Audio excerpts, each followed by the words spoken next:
Okay, so a little overlap from last time. Me being really stupid here. It's really hard to watch. I had to replay this whole thing, and it's just a pain. I can't even believe that this happened. So finally he gets. Forgot to mention he gets the crit there, which is what he was going for the whole time, I imagine. Which is really funny. He gets the crit when I had 6 HP. That's like spitting in his face. That's not even fair. So I go into Infernate because I'm predicting now that he's gonna switch out. Figure I do a little prediction, and he doesn't switch out. He stays in, and now I know he's gonna go for the explosion. So I'm like, all right, who do I want to take it? Why not Tim? Tim, get the Intimidate. Maybe I'll live. Maybe I can put Tim to use a little later. Tim is really useful, and it has been in my past few battles. So I decided to throw Tim in there. Poor guy. But Bronzong blows up, and that thing is finally gone, but I could have done that way better. But I didn't. No use talking about it now. So there goes that. And Tim lives with 59 HP, which is kind of cool. And so he sends in his Scarf Breloom, and I recall Tim and go into K because I'm predicting the Seed Bomb for the kill, but he goes for not Seed Bomb, Superpower. And there I lose my Heatran for nothing.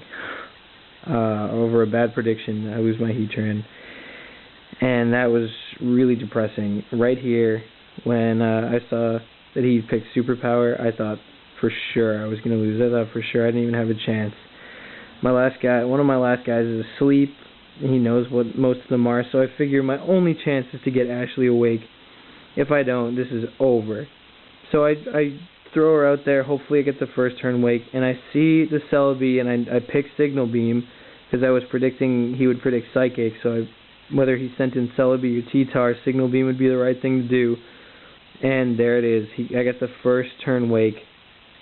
And, I mean, it was unlucky on his part, but I did pick a good move there. I mean, he was predicting Psychic. That's why he sent in Celebi. Or I was predicting either Celebi or T-Tar was going to come in against this thing. So I picked Signal Beam, and it worked out incredibly well. So that thing gets stroked by that Signal Beam. And the Signal Beam takes it down really low. I'm actually really surprised it lived that. It must be special bulky. So just Signal Beam. I keep spamming Signal Beams. I'm not going to stop until this thing goes down or he switches. And I'm not locked into it or anything.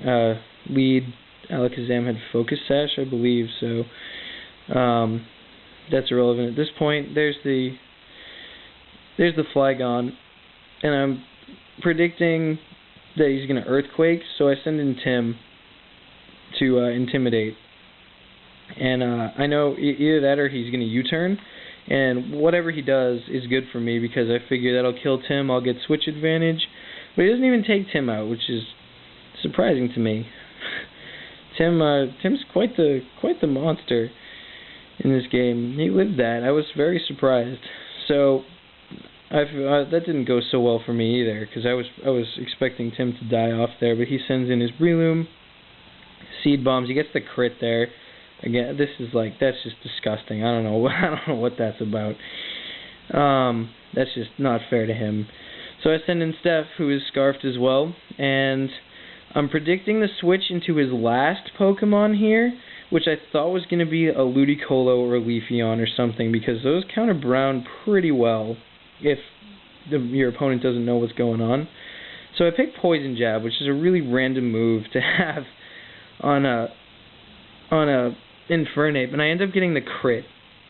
And that crit mattered more than you can even think, because he's got one more turn of sleep, 2 more Poison Jabs will take it out, and that crit, look how much that crit mattered. Look at what 1 Poison Jab does.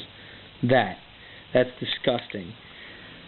So that ended up working out really well with that crit. Without it, I wouldn't have been able to take out this Politoed, I don't think.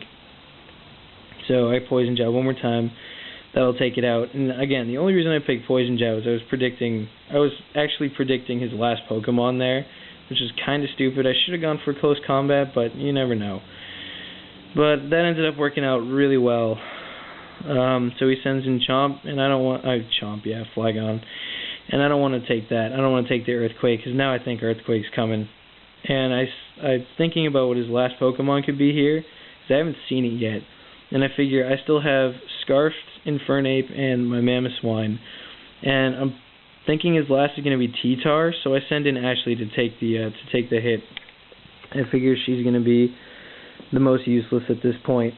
Unfortunately, I have to let her go. So now I go into King Phil, and I can't overpredict here. I need to go for the Ice Shard, whether he sends in his last or what. And he sends in his last, and it is a T-Tar. But I couldn't do anything else. I had to go for Ice Shard. There's no reason to overpredict there and mess myself up. So I did go for Ice Shard. It does a good amount to this Tyranitar. And as this is going on, I'm thinking, if that's Scarfed, it could be game. If he hits me with a Stone Edge, that's it. I can't beat this thing. And then if I lock myself into close combat with Infernape, I'm not going to kill all of his last guys. But it didn't turn out to be Scarfed. So I end up getting the superpower off.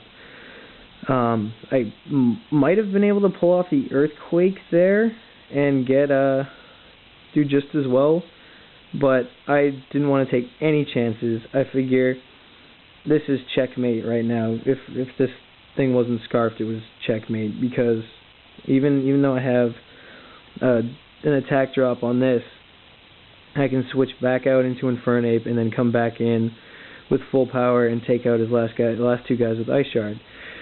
So I switch into Steph just as Death Fodder pretty much, and he goes with the Seed Bomb, maybe predicting I wouldn't switch out or something, but Steph takes it and lives pretty convincingly from that.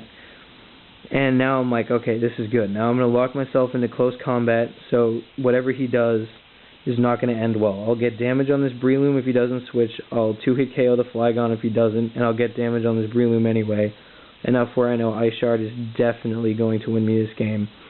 So he doesn't switch out. He takes the close combat, and he doesn't survive. So down goes the Breloom, and that was what I was really afraid of. I was kind of fearing that the Breloom wouldn't die from one Ice Shard. I've seen defensive bulky ones in these monocolor tournaments, so I was a little afraid. I just wanted damage on that thing, and I ended up taking it out. So that worked out pretty well. Clearly it didn't have any defense EVs in it anyway.